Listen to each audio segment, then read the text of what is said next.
Yo, what's up, Arsenal fans around the world? Welcome back to your boys channel. We have top stories we want to share with you today as we get right into today's video. It's no longer a huge news that our star boy Bukayo Saka is now out injured. Of course, he had a tear in his hamstring, and of course, he went through a surgery that seals him out now for the majority of the remainder of the season. It's not a good news, very bad news, because we can literally say that the star boy Bukayo Saka has been the one carrying the team ever since the appointment of Mikel Arteta, scoring goals, banging in assists, and of course he is crucial to what we do, how we play, and of course eventually our results. So with Bukayo Saka out, an integral part of our game, now how do we respond to this? Should we look inward or should we dip into the transfer market, of course, which will be opened up in a few days now officially, and let's just see what we want to do. So we're going to be discussing this and more in this game. Who are the likely transfer targets that Arsenal will bring in to replace Bukayo Saka? Stick with us as we delve into those ones right here in this video. Well, in a possible list of our replacements for starboy Bukayo Saka, number one, the man I've been talking about even before he joined the current club he is playing for currently in London,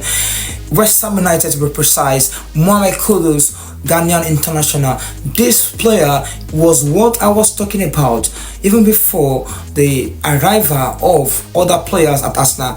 I spoke about him that we can't keep playing Bukayo Saka. Sooner or later something might happen, and this is it. Now Bukayo Saka, because of the nature of his injury, according to experts, is boiling down also on the number of gameplay of the athlete. So that is an huge factor that could lead to such injuries, the tearing of the hamstring. So guys, what I'm saying right now is that if we had to bring in Mohamed Kudus at that time, I don't know what really went on, but I saw it as a big possibility before he left Ajax for West Ham, because Arsenal were really scouting this player. The player was interested, he declared his love for Premier League and was ready to join Arsenal, but somehow Arsenal dragged on the deal and West Ham scoped the player, and now we are being quoted in the excess of 85 to 100 million pounds for his services. So guys, 45 million, 35 to 45 million then back then would have gotten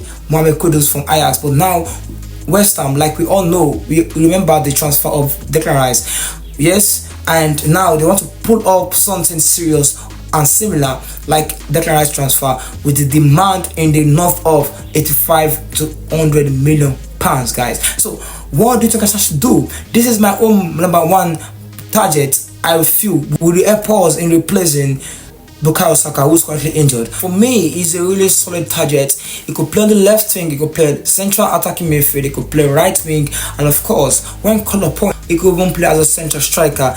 Even he could even play in the central midfield. He has been used at some point by former manager of West Ham, Moises, in the central midfield, alongside the likes of Lucas Paqueta. So guys, what I'm saying is versatility, it takes it, pace, he has it, agility very strong, and also he has great dribbling, and end product also is really top. So I feel he is a really solid target if we are able to pull it off, though I know the finances or the numbers around the deal now is really high, and I'm not quite sure if Arsenal can pull off that in the January mid-season.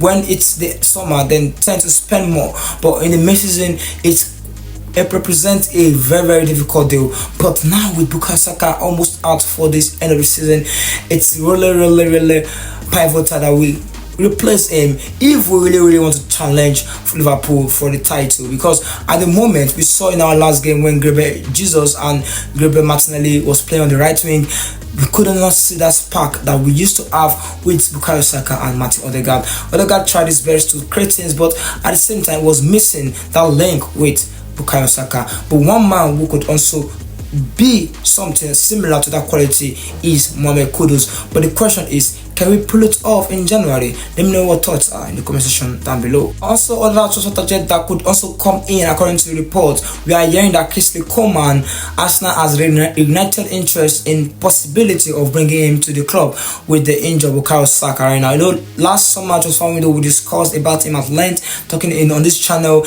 about the fact that what would he add to Arsenal if he joins us from Bayern Munich, and reports were having that Arsenal were considering a season-long loan, which eventually the player himself did not want or was not keen to. So eventually he stayed at Bayern Munich. But now that Arsenal have Bukayo Saka out, are we going to revisit that deal? Are we going to push for him, and what will he add to our team? Time will come, I'm gonna see. But other names that we are hearing also is Antoine Semenyo of Bournemouth. He's been in top red hot form this season, scoring against the likes of Tottenham, against Manchester City and the likes, and of course against big teams. He hasn't really helped his team, Bournemouth, and of course that is one of the reasons why they are up there in the league standing at the moment, Bournemouth. And unlike last season, when at this time last season they were still fighting off the relegation battle. So now with how much will Antoine Semenyo command for his transfer fee? We are hearing reports of Arsenal having to pay up to £60 million for his services. Now, the question is, should Arsenal go for this deal, or we should focus on Mohamed Kudus? Let me know what your thoughts are in the comment section down below. Finally, before we go, other solutions we are looking at also is internally. Yes, we have seen the likes of F1 Wanyeri coming up from the academy, playing good football with courage, with bravery. We have seen Mike Scarlett doing it also from the academy. There are also other top talents from the Arsenal academy that could come in, who have great potentials and big talents that could also come in and do great things in this team. But at the same time, who are we even looking at? At the moment, we have someone like F1 Wanyeri, who already has been promoted into the first team from the Arsenal youth team, and eventually he's been coming in sometimes to prove his quality, and he has been delivering. So do you see him linking up well with Martin Odegaard and also doing great things on that right wing and pulling off the creativity which we know he already has already, and of course giving us the goals also. Just like Ateta also mentioned in one of his press conferences, that F1 Wanyeri has the ability to score goals on his own, and of course we have seen that several times, even in the youth team and even in the few chances he has gotten so far in the first team. So what other players are looking at in the Arsenal currently internally that we can use as a very sound and quality replacement for Bukayo Saka while he's out? Let me know in the comment section down below. So guys, that will be the end of the Arsenal Roundup today. Don't forget to like, share and subscribe if you are watching us from YouTube, and also please follow, like and also share this video, guys. Please share this video to reach more Arsenal fans, so that we can also be encouraged to bring in Arsenal updates for you on this page and on this channel. We'd like to see you in our next video. Until then, your boy is out.